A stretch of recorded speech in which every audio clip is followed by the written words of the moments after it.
तो इसलिए हम लोग की कोशिश यही है। तो आज से हम लोग इसको स्टार्ट कर रहे हैं। अम्बेडकर जी की आज जयंती भी है, सभी लोग को अम्बेडकर जयंती की ढेर सारी शुभकामनाएं। और सबसे पहले जरूरी होता है कि किसी भी युद्ध में सेनापति को जाना, तो सबसे पहले हम ही देके स्टार्ट करेंगे। क्यों सर? चलिए हम आज आप लोगों को अपना ब्लड बैंक दिखाते हैं। हम आपको ब्लड बैंक में हम लोग आते हैं। आज 14 अप्रैल है और भीमराव अम्बेडकर साहब की जयंती है, तो आज के दिन हम लोग ने अपना ब्लड बैंक ही स्टार्ट किया है। तो हम एक एक करके आपको ब्लड बैंक का टूर कराते हैं। आइए आपको। हाँ, तो ब्लड बैंक में यहाँ से इशू काउंटर हो जाता है। यहाँ से हम लोग ब्लड किसी को इशू कर देते हैं अगर किसी को चाहिए तब। और अगर कोई ब्लड डोनेट करने आए तो हम लोग यहाँ पर, ये रूम आ जाता है हम लोग का medical examination and registration room. Hello sir. तो यहाँ जब फिर पता चल जाएगा कि ब्लड डोनेट करने लायक फिट है एकदम, बीपीसी ठीक है, हीमोग्लोबिन ठीक है, सब ठीक, तभी आगे प्रोसीड करें। अब बीमारी नहीं है कोई, तभी जाके हम लोग उसे प्रोसीड करें। इस रूम में सर, ठीक है, थैंक यू सर। तो अब हम लोग इस रूम में आ जाएंगे डोनेट करने के लिए। यहाँ ब्लड डोनेशन रूम, रक्तदान कक्ष यहाँ पर। ये सर नमस्ते सर।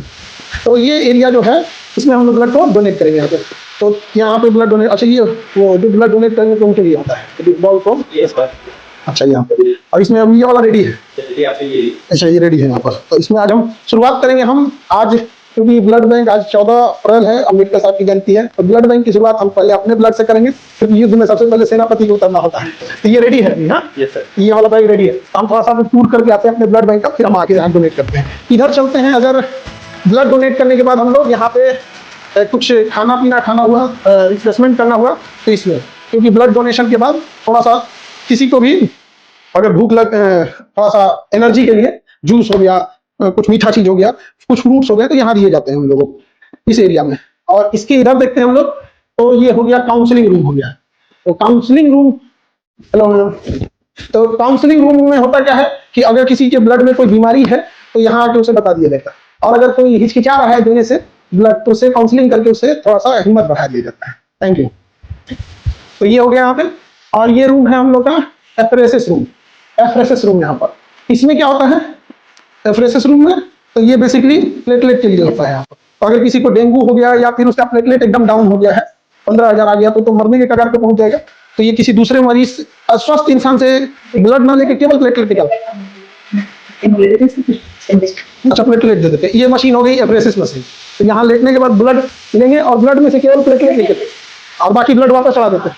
मरीज हुआ, मतलब जो मरीज है जो ठीक ठाक आती है, तो उसको ज्यादा कुछ तो फील नहीं होता होगा, थोड़ा प्लेटलेट निकलता है। होल ब्लड से तुलना में उसके लिए जो डोनर है उसके लिए ज्यादा ठीक है, ज्यादा ठीक है। अच्छा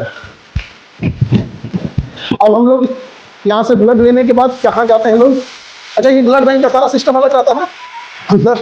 हाँ ये लोग का अलग रहेगा, सब कुछ सेपरेट है यहाँ पे। ये हो गया हम लोग का सेरोलॉजी डिपार्टमेंट। सेरोलॉजी डिपार्टमेंट, इसमें हम लोग का बीमारी वगैरह की जांच वगैरह करके अब फिर इसमें हम लोग ब्लड को रख देते हैं। ये मशीन हो गई ब्लड रखने के लिए, इसके अंदर हम लोग मशीन को रख देते हैं। डॉक्टर लोग समझेंगे इसको बेहतर ढंग से। ये रिकॉर्ड रूम हो गया इसमें। अच्छा इसमें पूरा रिकॉर्ड मेंटेन होगा, कौन क्या किया कितना नहीं यहाँ पे, और जो ब्लड बैग वगैरह सब यहाँ रखते हैं, स्टोरेज एंड रिकॉर्ड यहाँ। और ये सबसे इम्पोर्टेंट चीज पीटीआई रूम। कोई भी बड़ी बीमारी वगैरह तो नहीं है ब्लड की, उसकी यहाँ पे जांच होगी। ये पूरा प्रॉपर इस मशीन से जांच होगी। अच्छा उसका डिजिटल डेटा इसे रखेंगे हम लोग, डिजिटल डाटा रखने के लिए काम आ जाए। और बाकी इसे मैनुअल के भी कम करके डिजिटल काम करेंगे। ठीक है। अब ये रूम है स्टोरेज एंड कंपोनेंट प्रिपरेशन। यहाँ पे एक ब्लड से हम लोग क्या क्या दूसरी चीजें बना सकते हैं, तो इसमें डबल गेट रखना होता है ताकि कोई ना जा सके यहाँ पर। अभी हम लोग क्योंकि अब ये स्टार्टिंग अब होने जा रहा है, तो शायद इसके बाद आना मुश्किल हो, अभी बड़ा प्रोटोकॉल फॉलो करना पड़े। तो सबसे पहले हम लोग फर्स्ट गेट को खोलते हैं, और फर्स्ट गेट खोलने के बाद उसके बाद हम लोग को यहाँ सेकेंड गेट खोलना होता है। अब तब हम लोग इसके अंदर आते हैं, और अंदर आने के बाद इसके अंदर फिर पूरी चीजें प्रिपरेशन की जाती हैं। यहाँ पर अलग अलग चीजें तैयार होनी होता है। इसमें अब अलग अलग, किसी को कोई ब्लड का कंपोनेंट चाहिए, किसी को क्रायोप्रेसिपिटेट चाहिए। जैसे किसी को गन शॉट हो गया, गोली लग गई, उसका ब्लड ज्यादा ही जाने लगता है, उसे नॉर्मल न चला के उसे क्रायोप्रेसिपिटेट भी कई टाइप के ब्लड होते हैं, और जैसा डॉक्टर उनको प्रिस्क्राइब करेंगे उसी हिसाब से ब्लड दिया जाता है। यहाँ कहीं और ऑसिलर होंगे, इसके अंदर सब ब्लड्स होंगे, इसके अंदर भी होंगे। टेम्परेचर अलग अलग हो सकता है। अब इसका टेम्परेचर अगर हम देखेंगे तो -80 डिग्री होगा इसके अंदर। इंसान का क्या हाल होगा -80 डिग्री? इसका टेम्परेचर है -40 डिग्री सेल्सियस, -40 डिग्री सेल्सियस। और ये हो गया आपका अलग टाइप का, ये सब में ब्लड्स रखे रहेंगे। और ब्लड के लिए जो यूज के लिए जो रीएजेंट्स होंगे वो सब इसमें होंगे। रीएजेंट, अच्छा ये मूवमेंट कर रहा है ना, प्लेटलेट एजुकेटेड है सर, प्लेटलेट खराब ना हो इसलिए। अच्छा प्लेटलेट लगता है तो उसे मूव कराना होता है, और अगर मूव नहीं करेंगे तो प्लेटलेट खराब हो जाएगा। एक्टिव रहने के लिए जैसे प्लेटलेट को अच्छा प्लेटलेट का लाइफ कितने दिन है? 7 दिन। 7 डे रहता है। अच्छा बहुत सबसे कम लाइफ टाइम उसी का रहता है प्लेटलेट का। अब डेंगू का टाइम आएगा तो सबसे ज्यादा इसी का डिमांड आ जाता है। तो अब हम लोग इधर चलते हैं अपने ब्लड बैंक से। ये टीटीआई रूम हो गया, ये सेरोलॉजी डिपार्टमेंट, यहाँ से इशू काउंटर हो जाएगा। यहाँ से किसी को जब फाइनल इशू होगा तो यहाँ से इशू काउंटर हो जाएगा। हाँ, और इस एरिया में अब हम लोग चल के ब्लड को अब अपना डोनेट करते हैं।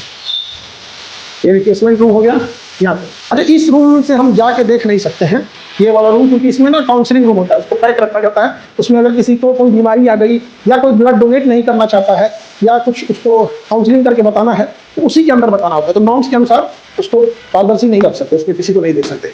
अब हम लोग यहाँ ब्लड डोनेट करेंगे और पूरे देश के यही उम्मीद करेंगे कि बड़ा मुश्किल से कोई आता है मरीज, जब कोई बहुत सीरियस रहता है तभी उसे ब्लड की डिमांड होती है। और जब वो हॉस्पिटल में जाता है कि कोई लखनऊ एडमिट है, कोई मुंबई है, कोई कहीं है, और जब ये कहा जाता है कि आप एक डोनर लेके आइए तो वहाँ उसके लिए बहुत दिक्कत हो जाता है। हम लोग का प्रयास यही है कि हम लोग ये व्यवस्था इतना ब्लड उपलब्ध करा सके ताकि कभी किसी को डोनर मांगने की हॉस्पिटल को जरूरत न पड़े। डॉक्टर की भी मजबूरी होती है कि वो कहता है मुझे उनके पास तो ब्लड कोई मशीन से तो बनती नहीं है, दूसरा कोई देगा तो किसी और में चढ़ाया जाएगा। तो इसलिए हम लोग की कोशिश यही है। तो आज से हम लोग इसको स्टार्ट कर रहे हैं। अम्बेडकर जी की आज जयंती भी है, सभी लोग को अम्बेडकर जयंती की ढेर सारी शुभकामनाएं। और अम्बेडकर जयंती के दिन हम लोग इस ब्लड का शुभारंभ कर रहे हैं। और सबसे पहले जरूरी होता है कि किसी भी युद्ध में सेनापति को जाना, तो सबसे पहले हम ही देके स्टार्ट करेंगे। क्यों सर?